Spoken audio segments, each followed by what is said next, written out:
Så blev det nok en gang tid til Øjvinds humørstue.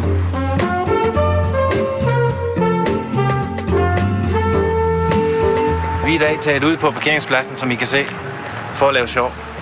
Prøv at se, om I kan stoppe mig. Toyota Carina. Jeg kendte selv en pige, der hed Carina engang. Hun var også lidt stor bagi. Det er bare i orden. Jeg kan se, der ligger toiletpapir bagi. Der er vist nogen, der er ude på at lave bremsespor. Jeg havde en antenne-sæson herude engang. Jeg kunne ikke engang til DR2. Prøv lige at komme med herned. Der var lige en god en, før jeg glemte. Toyota i Farum står der.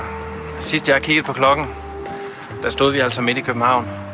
Prøv at se, om I kan stoppe mig herovre. Sonny. Select. Sonny, hva'? Den skrotpunkt, den har du da ikke valgt. Det er bare i orden. Det var alt for denne gang. Når du har sovet 7 gange, så er der Øjvinds humørstue igen. Det skulle da lige være, med mindre du tager dig en ordentlig skraber.